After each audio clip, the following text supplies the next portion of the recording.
Hebu fikiria hivi, bidhaa mbili zinafanana kila kitu: ubora, ukubwa, matumizi. Moja inauzwa 5,000, nyingine inasema bure. Unadhani ni ipi watu wataichukua haraka? Kisaikolojia, neno bure lina nguvu kubwa kuliko pesa yenyewe. Kabla hatujaanza, usisahau kusubscribe, bonyeza alama ya kengele ili kila video mpya ikitoka uwe wa kwanza kujifunza kitu kipya kuhusu akili ya mwanadamu na maisha ya kila siku kisaikolojia.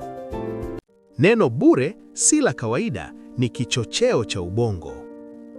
Kwa mtazamo wa kawaida, bure huna gharama. Lakini kwa mtazamo wa saikolojia ya binadamu, bure hakuna hatari, hakuna hasara, hakuna maumivu. Ubongo wa binadamu haupendi hasara. Hata hasara ndogo sana huumiza zaidi kuliko faida ndogo. Ndiyo maana kupoteza 5,000 kunatuuma, lakini kupata 5,000 hakutupi furaha kubwa sana. Sasa neno bure linafanya nini? Linaondoa kabisa wazo la kupoteza. Ubongo unasema, nikijaribu hii bure sitapoteza chochote. Kisa cha majaribio ya kisaikolojia, experiment. Watafiti waliwapa watu chaguo mbili: chokoleti ya gharama ndogo, chokoleti bora zaidi, lakini ilibidi ulipe kiasi kidogo. Lakini walipobadilisha na kusema chokoleti ya kawaida bure, chokoleti bora bado inalipiwa, watu wengi walichagua chokoleti ya bure, hata kama waliijua ni ya kawaida. Kwa nini? Kwa sababu neno bure linapita kwenye mantiki na kuingia moja kwa moja kwenye hisia.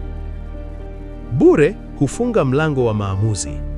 Kwa kawaida, mtu akitaka kununua kitu anapima faida, anapima hasara, anafikiria mara mbili. Lakini ukisema bure, hakuna kupima, hakuna kufikiri sana. Uamuzi unakuwa wa haraka.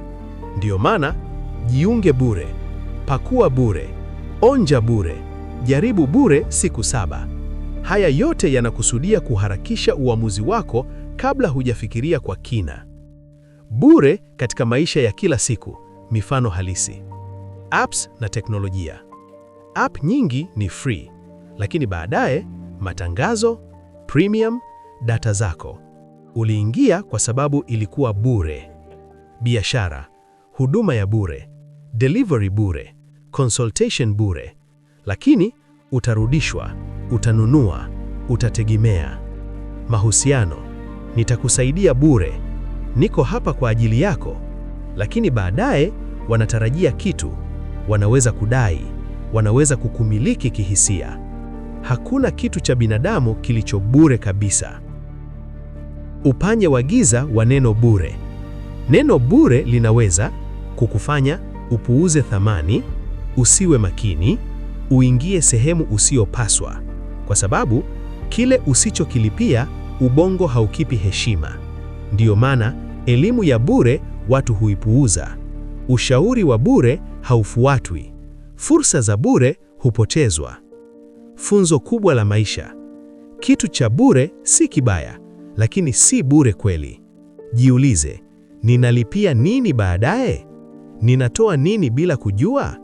Ni muda wangu, akili yangu, au uhuru wangu? Watu wajanja hawaogopi kulipa kwa sababu wanajua thamani ina gharama. Jinsi ya kutumia nguvu ya bure kwa faida yako. Neno bure linaweza kuwa baraka au laana, inategemea nia na namna unavyolitumia. Namba 1, tumia bure kama mlango wa kuingia, sio mwisho wa safari. Kisaikolojia, binadamu anaogopa kuanza zaidi kuliko kuendelea. Bure humsaidia kuvuka hofu ya mwanzo, kujisikia salama kujaribu, kutoa ruhusa ya kujifunza au kuonja. Lakini kosa kubwa ni kutoa kila kitu bure, kumaliza thamani mapema. Toa sehemu ya mwanzo tu, iache safari iendelee kwa thamani inayolipiwa. Namba 2, hakikisha kitu cha bure kina thamani halisi na ubora. Kitu cha bure kikionekana cha ovyo hupoteza heshima, hukosa kuaminika, hakiwashi hamu ya kulipia. Lakini kikionekana bora huongeza imani, huongeza matarajio, hubadilisha mtazamo wa mtu.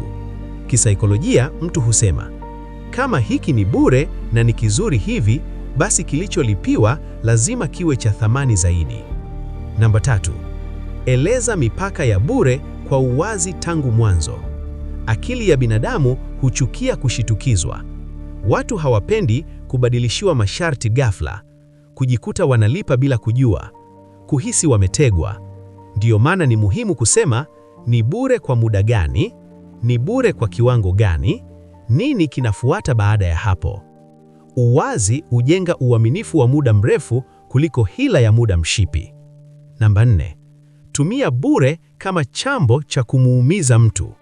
Ndiyo, unaweza kuvutia watu haraka, kupata clicks, kupata wafuasi, lakini kama watajihisi kudanganywa, wataona haukuwa na nia njema, watakuacha kimya kimya.